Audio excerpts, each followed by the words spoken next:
Le traité de l'unité par le philosophe soufi Muhyiddin ibn Arabi ou Muhyiddin Abu Bakr Mohammad ibn Ali ibn Arabi al-Hatami, plus connu sous son seul nom de Ibn Arabi, 1165-1240. Traduction 1911 de John Gustav Ageli, alias Ivan Ageli, alias Abdul Hadi, 1869-1917. Au nom d'Allah, le clément, le miséricordieux, nous implorons son secours. Gloire à Allah, avant l'unité duquel il n'y a pas d'antérieur, si ce n'est lui qui est ce premier, après la singularité duquel il n'y a aucun après, si ce n'est lui qui est ce suivant. À propos de lui, il n'y a ni avant, ni après, ni haut, ni bas, ni près, ni loin, ni comment, ni quoi, ni où, ni état, ni succession d'instants, ni temps, ni espace, ni être. Il est tel qu'il était. Il est l'unique, le dompteur, sans les conditions ordinaires de l'unité. Il est le singulier sans singularité. Il n'est pas composé de nom et de nommé, car le nom est lui et le nommé est encore lui. Il n'y a pas de nom sauf lui. Il n'y a pas de nommé en dehors de lui. C'est pourquoi il est dit qu'il est le nom et le nommé. Il est le premier sans antériorité. Il est le dernier sans les conditions ordinaires de la finalité, c'est-à-dire sans finalité absolue. Il est l'évident sans extériorité. Il est l'occulte sans intériorité. Je veux dire qu'il est l'existence des glyphes de l'externe comme il est l'existence de ceux de l'interne. Il n'y a ni externe ni interne hormis lui, et cela sans que ces glyphes se changent pour devenir lui, ou que lui, il se change pour devenir ces glyphes. Il importe de bien comprendre cet arcane, de peur de tomber dans l'erreur de ceux qui croient aux incarnations de la divinité. Il ne se trouve pas dans quelque chose et aucune chose ne se trouve dans lui par une entrée ou une sortie quelconque. Il faut le connaître de cette façon, non par la science, l'intelligence, l'imagination, la sagacité, les sens, la vision extérieure, la vision intérieure, la compréhension ou le raisonnement. Personne ne peut le voir sauf lui-même. Personne ne le saisit sauf lui-même. Personne ne le connaît sauf lui-même. Il se voit par lui-même. Il se connaît par lui-même. Autre que lui ne peut le voir. Autre que lui ne peut le saisir. Son impénétrable voile est sa propre unicité. Autre que lui ne le dissimule pas. Son voile est son existence même. Il est voilé par son unicité d'une façon inexplicable. Autre que lui ne le voit pas, aucun prophète envoyé, aucun saint parfait ou ange approché. Son prophète est lui-même, son messager, apôtre, est lui. Sa missive, apostolat, est lui. Sa parole est lui. Il a mandé son ipséité par lui-même, de lui-même, vers lui-même, sans aucun intermédiaire ou causalité extérieure que lui-même. Il n'y a aucune disparité de temps, d'espace ou de nature entre celui qui envoie, entre le message et le destinataire de cette missive. Son existence est celle des lettres de la prophétie, pas d'autre. Autre que lui n'a pas d'existence ou de nominalité, et ne peut donc s'anéantir, n'ayant jamais existé. C'est pourquoi le prophète a dit « Celui qui connaît son âme, c'est-à-dire soi-même, connaît son Seigneur. » Il dit encore « J'ai connu mon Seigneur par mon Seigneur. » Le prophète d'Allah a voulu faire comprendre par ces mots que tu n'es pas toi, mais lui et non toi, qu'il ne sort pas de toi et tu ne sors pas de lui. Je ne veux pas dire que tu es ou que tu possèdes telle ou telle qualité. Je veux dire que tu n'existes absolument pas et que tu n'existeras jamais ni par toi ni par lui, dans lui ou avec lui. Tu ne peux cesser d'être car tu n'es pas. Tu es lui est toi, sans aucune dépendance ou causalité. Si tu reconnais à ton existence cette qualité, c'est-à-dire le néant, alors tu connais Allah, autrement non. La plupart des initiés disent que la gnose, ou la connaissance d'Allah, vient à la suite du fana el-Wujudi et du fana el-Janoï, c'est-à-dire par l'effet de l'extinction de l'existence et de l'extinction de cette extinction. Or, cette opinion est tout à fait fausse, il y a là une erreur manifeste. La gnose n'exige pas l'extinction de l'existence du moi ou l'extinction de cette extinction, car les choses n'ont aucune existence, et ce qui n'existe pas ne peut cesser d'exister. Dire qu'une chose a cessé d'exister, qu'elle n'existe plus, équivaut à affirmer qu'elle a existé, qu'elle a joui de l'existence. Donc si tu connais ton âme, c'est-à-dire toi-même, tu peux concevoir que tu n'existes pas et, partant, que tu ne t'éteins pas, alors tu connais Allah, autrement non. Attribuer la gnose au Phanno et au Phanno El Janoi est un credo idolâtre. Car, si tu attribues la gnose au Phanno et au Phanno El Janoi, tu prétends qu'autre qu'Allah puisse jouir de l'existence. C'est le nier, et tu es formellement coupable d'idolâtrie. Le prophète a dit « Celui qui connaît son âme, c'est-à-dire lui-même, connaît son Seigneur. » Il n'a pas dit « Celui qui éteint son âme connaît son Seigneur. » Si l'on affirme l'existence d'un autre, on ne peut plus parler de son extinction, car on ne doit parler de l'extinction de ce qu'on ne doit affirmer. Ton existence est néant, et néant ne peut s'ajouter à une chose, temporaire ou non. Le prophète a dit « Tu n'existes pas maintenant comme tu n'existais pas avant la création du monde. » Le mot « maintenant » est pris ici dans son sens de présent absolu, signifie l'éternité sans commencement aussi bien que l'éternité sans fin. Or, Allah est l'existence de l'éternité sans commencement et de l'éternité sans fin, ainsi que la préexistence. Ces trois aspects de l'éternité sont lui. Allah est l'existence de ces trois aspects de l'éternité sans qu'il cesse d'être l'absolu.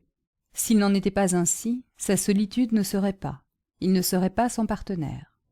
Or, il est d'obligation rationnelle, dogmatique et théologique qu'il soit seul et sans compagnon aucun. Son partenaire serait celui qui existerait par lui-même, non par l'existence d'Allah. Un tel n'aurait pas besoin d'Allah et serait par conséquent un second Seigneur Dieu, ce qui est impossible. Allah n'a pas de partenaire, de semblable ou d'équivalent. Celui qui voit une chose avec Allah, d'Allah ou dans Allah, même en la faisant relever d'Allah par la Seigneurie, rend cette chose partenaire d'Allah, relevant de lui par la Seigneurie. Quiconque prétend qu'une chose puisse exister avec Allah, peu importe que cette chose existe par elle-même ou bien par lui, qu'elle s'éteigne de son existence ou de l'extinction de son existence, un tel homme, dis-je, est loin d'avoir la moindre perception de la connaissance de son âme ou de soi-même. Car celui qui prétend qu'autre que lui puisse exister, peu importe que ce soit par lui-même ou bien par lui ou dans lui, puis disparaisse et s'éteigne, puis s'éteigne dans son extinction, etc., un tel homme tourne en un cercle vicieux par l'extinction sur l'extinction indéfiniment. Tout cela est idolâtrie sur idolâtrie et n'a rien à faire avec la gnose. Un tel homme est idolâtre et il ne connaît rien ni d'Allah ni de lui-même ou de son âme. Si l'on demande par quel moyen on arrive à connaître son âme, c'est-à-dire le proprium, soi-même, et à connaître Allah, la réponse est « La voie vers ces deux connaissances est indiquée par ces paroles. Allah était et le néant avec lui. Il est maintenant tel qu'il était. Si quelqu'un dit « Je vois mon âme, mon proprium, moi-même, autre qu'Allah, et je ne vois pas qu'Allah soit mon âme », la réponse est « Le prophète veut dire par le terme âme le proprium, ton existence particulière, ce que tu appelles moi-même, et non pas l'élément psychique qui s'appelle tantôt l'âme impérieuse ou celle qui pousse irrésistiblement vers le mal, l'âme qui reproche, la race sérénée, etc. Mais il veut dire par âme tout ce qui est autre qu'Allah, comme il a dit « Fais-moi voir, ô Dieu, les choses telles qu'elles sont », désignant par les choses tout ce qui n'est pas Allah, qu'il soit exalté. Il a voulu dire « Fais-moi connaître ce qui n'est pas toi, afin que je sache et afin que je connaisse la vérité sur les choses, si elles sont toi ou bien autres que toi. Sont-elles sans commencement ni fin, ou bien ont-elles été créées et vont-elles disparaître ?» Alors, Allah lui fit voir que tout ce qui n'est pas lui est l'homme lui-même, et que tout ce qui n'est pas lui n'a aucune existence. Et il vit les choses telles qu'elles sont. Je veux dire qu'il vit qu'elles étaient la quiddité d'Allah, hors du temps, de l'espace et de toute attribution. Le terme « les choses » peut s'appliquer à l'âme comme à n'importe quoi. L'existence de l'âme et celle des choses s'identifient dans l'idée générale de choses. Donc, celui qui connaît les choses connaît son âme, son proprium, c'est-à-dire lui-même, et celui qui se connaît soi-même connaît le Seigneur. Car ce que tu crois est autre qu'Allah n'est pas autre qu'Allah, mais tu ne le sais pas. Tu le vois et tu ne sais pas que tu le vois. Du moment que ce mystère a été dévoilé à tes yeux, que tu n'es pas autre qu'Allah, tu sauras que tu es le but de toi-même, que tu n'as pas besoin de t'anéantir, que tu n'as jamais cessé d'être et que tu ne cesseras jamais d'exister, jamais, comme nous l'avons déjà expliqué. Tous les attributs d'Allah sont tes attributs. Tu verras que ton extérieur est le sien, que ton intérieur est le sien, que ton commencement est le sien et que ta fin est la sienne. Cela, incontestablement et sans doute aucun. Tu verras que tes qualités sont les siennes et que ta nature intime est la sienne, cela sans que tu sois devenu lui ou que lui soit devenu toi, sans transformation, diminution ou augmentation, quelle qu'elle soit. Tout périt sauf sa face, dans l'extérieur et dans l'intérieur. Cela veut dire qu'il n'existe aucun autre que lui. qu'autre que lui n'a aucune existence, mais est fatalement perdu, de sorte qu'il ne reste que sa figure. Autrement dit, rien n'est stable hormis sa figure. Quelques manuscrits ajoutent « Partout où vous vous tournez vers la face de Dieu » Coran 2, 109. Un exemple. Un homme ignore quelque chose, puis il l'apprend. Ce n'est pas son existence qui s'est éteinte, mais seulement son ignorance. Son existence reste, elle n'a pas été changée contre celle d'un autre. L'existence du savant n'est pas venue s'ajouter à l'existence de l'ignorant. Il ne s'agit d'aucun mélange de ces deux existences individuelles. Il n'y a que l'ignorance qui a été enlevée. Ne pense donc pas qu'il est nécessaire d'éteindre ton existence, car alors tu te voiles avec cette même extinction et tu deviens toi-même pour ainsi dire le voile d'Allah. Comme maintenant le voile est autre qu'Allah, il s'ensuit qu'autre que lui puisse le vaincre en repoussant les regards vers lui, ce qui est une erreur et une méprise grave. Nous avons dit plus haut que l'unicité et la singularité sont les voiles d'Allah, pas d'autres. C'est pourquoi il est permis au Vossel, c'est-à-dire à celui qui est arrivé à la réalité personnelle, de dire « Je suis le vrai divin » ou bien « Gloire à moi, que ma sollicitude est grande ». Un tel Vossel n'est pas arrivé à un degré aussi sublime sans avoir cru que ses attributs sont les attributs d'Allah et que son être intime est l'être intime d'Allah, sans aucune transformation d'attributs ou transsubstantiation d'être intime, sans aucune entrée dans Allah ou sortie de lui ou vice-versa. Il voit qu'il ne s'éteint pas dans Allah et qu'il ne persiste pas avec Allah non plus. Il voit que son âme, c'est-à-dire son proprium, n'existe pas du tout, non pas comme ayant existé puis s'étant éteinte, mais il voit qu'il n'y a ni âme ni existence sauf la sienne. Le prophète a dit « N'insultez pas au siècle, car il est Allah ». Il a voulu dire par ces paroles que l'existence du siècle est l'existence d'Allah, qu'il soit glorifié et magnifié. Il est trop élevé pour avoir un partenaire, un semblable ou un équivalent quelconque. Le prophète dit dans une tradition Rotsi, Allah dit « Mon serviteur, j'étais malade et tu ne m'as pas visité. J'avais faim et tu ne m'as pas donné à manger. Je t'ai demandé l'aumône et tu l'as refusé. » Il a voulu dire que c'était lui qui était le malade et le mendiant. Comme le malade et le mendiant peuvent être lui, alors toi et toutes les choses de la création, accidents ou substances, peuvent aussi être lui. Quand on découvre l'énigme d'un seul atome, on peut voir le mystère de toute la création, tant intérieure qu'extérieure. Tu verras qu'Allah n'a pas seulement créé toute chose, mais tu verras encore que dans le monde invisible aussi bien que dans le monde visible, il n'y a que lui, car ces deux mondes n'ont point d'existence propre.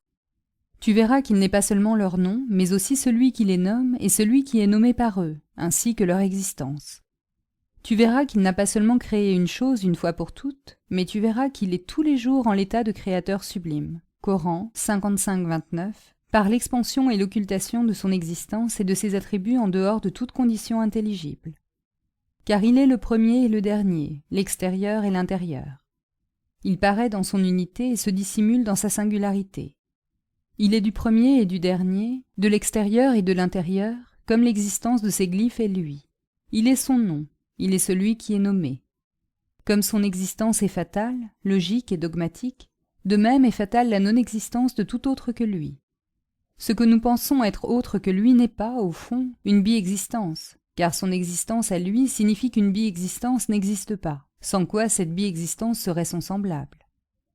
Or, autre que lui n'est pas, car il est exempt de ce qu'un autre que lui soit autre que lui. Cet autre est encore lui sans aucune différence intérieure ou extérieure. Celui qui est ainsi possède des attributs sans nombre ni fin. Celui qui est ainsi qualifié possède des attributs innombrables. Comme celui qui meurt, dans le sens propre du mot, est séparé de tous ses attributs louables ou blâmables, de même, celui qui meurt au sens figuré est séparé de tous ses attributs louables ou blâmables. Allah, qu'il soit béni et exalté, est à sa place dans toutes les circonstances. La nature intime d'Allah tient lieu de sa nature intime. Les attributs d'Allah tiennent lieu de ses attributs. C'est pourquoi le prophète, qu'Allah prie sur lui et le salue, a dit « Mourez avant que vous ne mouriez », c'est-à-dire « Connaissez vous-même vos âmes, votre proprium, avant que vous ne mouriez ». Il a dit encore « Allah dit « Mon adorateur ne cesse d'approcher de moi par des œuvres surérogatoires jusqu'à ce que je l'aime. Et lorsque je l'aime, je suis son ouïe, sa vue, sa langue, sa main, etc. » Le prophète veut dire « Celui qui tue son âme, son proprium, c'est-à-dire celui qui se connaît, voit que toute son existence est son existence. Il ne voit aucun changement en sa nature intime ou en ses attributs. Il ne voit aucune nécessité à ce que ses attributs deviennent les siens, car il a compris qu'il n'était pas lui-même l'existence de sa propre nature intime, et qu'il avait été ignorant de son proprium et de ce qu'il était au fond. Lorsque tu prends connaissance de ce qu'est ton proprium, tu es débarrassé de ton dualisme, et sauras que tu n'es autre qu'Allah. Si tu avais une existence indépendante, une existence autre qu'Allah, tu n'aurais pas à t'effacer ni à connaître ton proprium. Tu serais un Seigneur Dieu autre que lui. Qu'Allah soit béni, de sorte qu'il n'y a pas de Seigneur Dieu autre que lui. L'intérêt de la connaissance du proprium consiste à savoir, mais à avoir la certitude absolue que ton existence n'est ni une réalité ni une nihilité, mais que tu n'es pas, que tu n'as pas été et que tu ne seras jamais. Tu comprendras clairement le sens de la formule « Il n'y a pas de Dieu si ce n'est le Dieu », c'est-à-dire qu'il n'y a pas de Dieu autre que lui, il n'y a pas d'existence autre que lui, il n'y a pas d'autre que lui, et il n'y a pas de Dieu si ce n'est lui. Si quelqu'un objecte « Tu abolis sa seigneurie », je réponds « Je n'abolis pas sa seigneurie, car il ne cesse pas d'être Seigneur magnifiant, non plus qu'il ne cesse d'être adorateur magnifié. Il ne cesse pas d'être créateur, non plus qu'il ne cesse d'être créé. Il est maintenant tel qu'il était. Ces titres de créateur ou de seigneur magnifiant ne sont point conditionnés par l'existence d'une chose créée ou d'un adorateur magnifié. Avant la création des choses créées, il possédait tous ses attributs. Il est maintenant tel qu'il était. Il n'y a aucune différence dans son unité entre la création et la préexistence. Son titre de l'extérieur implique la création des choses, comme son titre de l'occulte ou de l'intérieur implique la préexistence. Son intérieur est son extérieur ou son expansif, son évidence comme son extérieur et son intérieur. Son premier est son dernier, et son dernier est son premier. Le tout est unique, et l'unique est tout.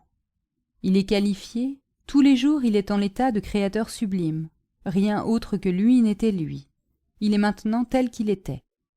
En réalité, autre que lui n'a pas d'existence. Tel qu'il était de toute éternité, tous les jours en l'état de créateur sublime.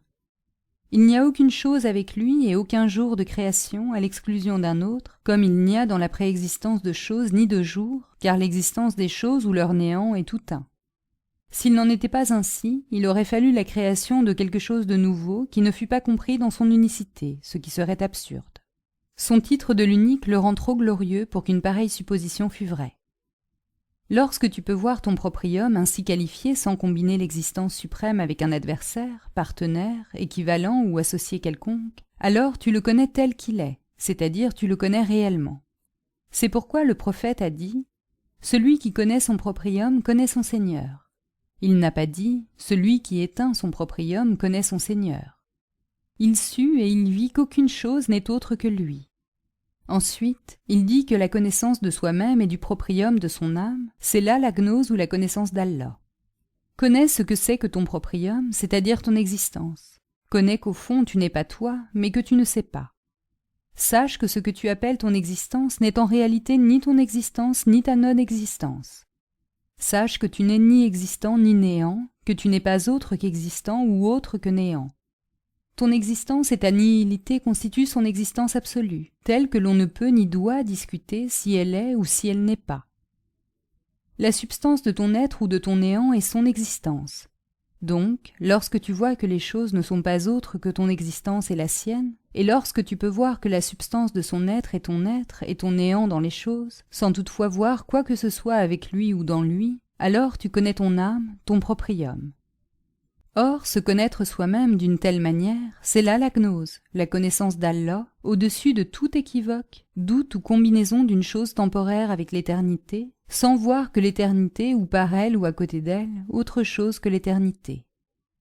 Si quelqu'un demande « Comment alors s'opère l'union, puisque tu affirmes qu'autre que lui n'est pas ?» Une chose qui est unique ne peut s'unir qu'avec elle-même. La réponse est « En réalité, il n'y a ni union ni approchement. On ne peut parler d'union qu'entre deux, et non lorsqu'il s'agit d'une chose unique.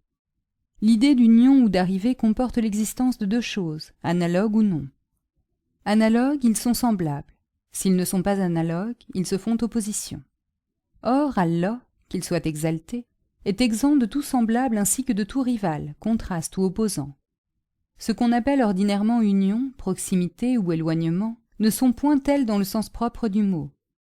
Il y a union sans unification, approchement sans proximité, et éloignement sans aucune idée de loin ou de près. Si quelqu'un demande « Qu'est-ce que c'est que la jonction dans la jonction, la proximité dans la proximité ou l'éloignement dans l'éloignement ?» La réponse est « Je veux dire que, dans l'état que tu appelles proximité, tu n'étais pas autre que lui, qu'il soit exalté. Tu n'étais pas autre que lui, mais tu ne connaissais pas ton proprium, tu ne savais pas que tu étais lui et non pas toi.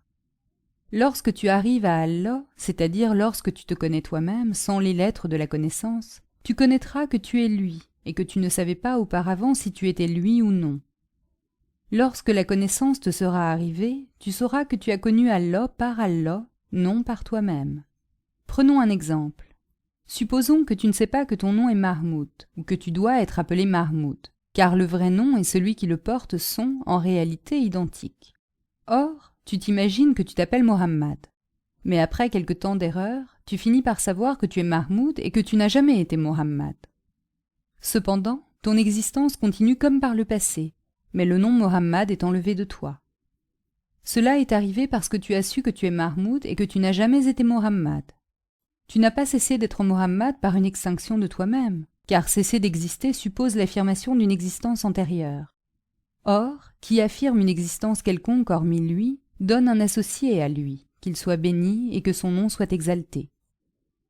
Dans notre exemple, Mahmoud n'a jamais rien perdu. Mohammed n'a jamais vécu dans Mahmoud, n'est jamais entré dans lui ou sorti de lui. De même Mahmoud par rapport à Mohammed. Aussitôt que Mahmoud a connu qu'il est Mahmoud et non Mohammed, il se connaît, c'est-à-dire il connaît son proprium, cela par lui-même et non par Mohammed. Celui-là n'était pas. Comment aurait-il pu informer d'une chose quelconque? Donc, celui qui connaît et ce qui est connu sont identiques, de même que celui qui arrive et ce à quoi on arrive, celui qui voit et ce qui est vu sont identiques. Celui qui sait est son attribut, ce qui est su est sa substance ou nature intime. Celui qui arrive est son attribut, ce à quoi on arrive est sa substance. Or, la qualité et ce qui la possède sont identiques.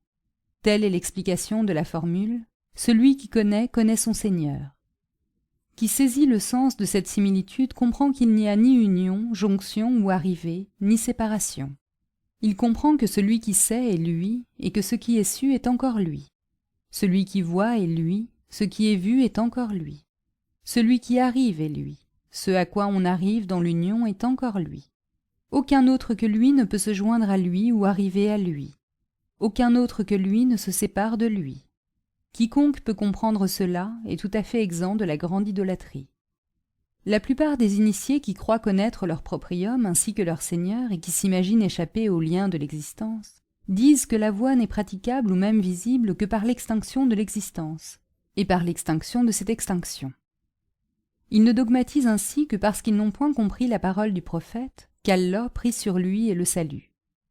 Comme ils ont voulu remédier à l'idolâtrie qui résulte de la contradiction, ils ont parlé tantôt de l'extinction, c'est-à-dire celle de l'existence, tantôt de l'extinction de cette extinction, tantôt de l'effacement et tantôt de la disparition. Mais toutes ces explications reviennent à l'idolâtrie pure et simple, car quiconque avance qu'il existe quoi que ce soit autre que lui, laquelle chose s'éteint par la suite, ou bien parle de l'extinction de cette chose, un tel homme, disons-nous, se rend coupable d'idolâtrie par son affirmation de l'existence présente ou passée d'un autre que lui. Qu'Allah, que son nom soit exalté, les conduise, et nous aussi, dans le vrai chemin. Vers. Tu pensais que tu étais toi. Or, tu n'es pas et tu n'as jamais existé. Si tu étais toi, tu serais le Seigneur, le second de deux. Abandonne cette idée, car il n'y a aucune différence entre vous deux par rapport à l'existence. Il ne diffère pas de toi et tu ne diffères pas de lui. Si tu dis par ignorance que tu es autre que lui, alors tu es d'un esprit grossier. Lorsque ton ignorance cesse, tu deviens doux, car ton union est ta séparation et ta séparation est ton union. Ton éloignement est une approche et ton approche est un départ. C'est ainsi que tu deviens meilleur. Cesse de faire des raisonnements et comprends par la lumière de l'intuition, sans quoi t'échappe ce qui rayonne de lui. Garde-toi bien de donner un partenaire quelconque à Allah, car alors tu t'avilis, et cela par la honte des idolâtres. Si quelqu'un dit Tu prétends que la connaissance de ton proprium est la gnose, c'est-à-dire la connaissance d'Allah, que son nom soit exalté. L'homme est autre qu'Allah, dût-il connaître son proprium. Or, celui qui est autre qu'Allah, comment peut-il le connaître? Comment peut-il arriver jusqu'à lui? La réponse est « Qui connaît son proprium connaît son Seigneur ». Sache que l'existence d'un tel homme n'est ni la sienne, ni celle d'un autre, mais celle d'Allah sans une fusion quelconque des deux existences en une, sans que son existence entre dans Dieu, sorte de lui, collatère avec lui ou réside dans lui. Mais il voit son existence telle qu'elle est. Rien n'est advenu qui n'ait pas existé auparavant, et rien ne cesse d'exister par un effacement, extinction ou extinction d'extinction. L'annihilation d'une chose implique son existence antérieure. Prétendre qu'une chose existe par elle-même signifie croire que cette chose s'est créée elle-même, qu'elle ne doit pas son existence à la puissance d'Allah, ce qui est absurde aux yeux et aux oreilles de tous. Tu dois bien noter que la connaissance que possède celui qui connaît son proprium, c'est là la connaissance qu'Allah possède de son proprium, de lui-même, car son proprium n'est autre que lui. Le prophète, qu'Allah prit sur lui et le salue, a voulu désigner par proprium l'existence même. Quiconque est arrivé à cet état d'âme, son extérieur et son intérieur ne sont autres que l'existence d'Allah, la parole d'Allah. Son action est celle d'Allah, et sa prétention de connaître son proprium est la prétention à la gnose, c'est-à-dire à la connaissance parfaite d'Allah. Tu entends sa prétention, tu vois ses actes, et ton regard rencontre un homme qui est autre qu'Allah, comme tu te vois toi-même autre qu'Allah. Mais cela ne provient pas du fait que tu ne possèdes pas la connaissance de ton proprium. Donc, si le croyant est le miroir du croyant, alors il est lui-même par sa substance ou par son œil, c'est-à-dire par son regard sa substance ou son œil est la substance ou l'œil d'Allah. Son regard est le regard d'Allah sans aucune spécification. Cet homme n'est pas lui selon ta vision, ta science, ton avis, ta fantaisie ou ton rêve, mais il est lui selon sa vision, sa science et son rêve. S'il dit « Je suis Allah », écoute-le attentivement, car ce n'est pas lui, mais Allah lui-même qui par sa bouche prononce les mots « Je suis Allah ». Mais tu n'es pas arrivé au même degré de développement mental que lui. Si tel était le cas, tu comprendrais sa parole, tu dirais comme lui et tu verrais ce qu'il voit. Résumons. L'existence des choses est son existence sans que les choses soient. Ne te laisse pas égarer par la subtilité ou l'ambiguïté des mots, de sorte que tu t'imagines qu'Allah soit créé.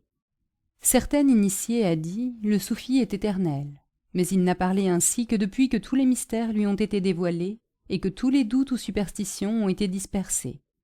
Cependant, cette immense pensée ne peut convenir qu'à celui dont l'âme est plus vaste que les deux mondes. Quant à celui dont l'âme n'est qu'aussi grande que les deux mondes, elle ne lui convient pas. Car, en vérité, cette pensée est plus grande que le monde sensible et le monde hypersensible, tous les deux pris ensemble. Enfin, sache que celui qui voit est ce qui est vu, que celui qui fait exister est ce qui existe, que celui qui connaît est ce qui est connu, que celui qui crée est ce qui est créé, que celui qui atteint par la compréhension et ce qui est compris sont tous le même. Il voit son existence par son existence, il la connaît par elle-même et il l'atteint par elle-même, sans aucune spécification en dehors des conditions ou formes ordinaires de la compréhension, de la vision ou du savoir. Comme son existence est inconditionnée, sa vision de lui-même, son intelligence de lui-même et sa science de lui-même sont également inconditionnées. Si quelqu'un demande « Comment regardez-vous ce qui est repoussant ou attrayant ?» Si tu vois par exemple une saleté ou une charogne, est-ce que tu dis que c'est Allah? La réponse est « Allah est sublime et pur, il ne peut être ces choses. » Nous parlons avec celui qui ne voit pas une charogne comme une charogne ou une ordure comme une ordure. Nous parlons aux voyants et non aux aveugles. Celui qui ne se connaît pas est un aveugle, né aveugle. Avant que cesse son aveuglement, naturel ou acquis, il ne peut comprendre ce que nous voulons dire. Notre discours est avec Allah et non avec autre que lui, ou avec des aveugles nés. Celui qui est arrivé à la station spirituelle qu'il est nécessaire d'avoir atteint pour comprendre, celui-là sait qu'il n'y a rien qui n'existe hormis Allah. Notre discours est avec celui qui cherche avec ferme intention et parfaite sincérité à connaître son proprium au nom de la connaissance d'Allah, qu'il soit exalté, lequel, en son cœur, garde en toute sa fraîcheur la forme dans sa demande et dans son désir d'arriver à Allah. Notre discours n'est pas adressé à ceux qui n'ont ni intention ni but.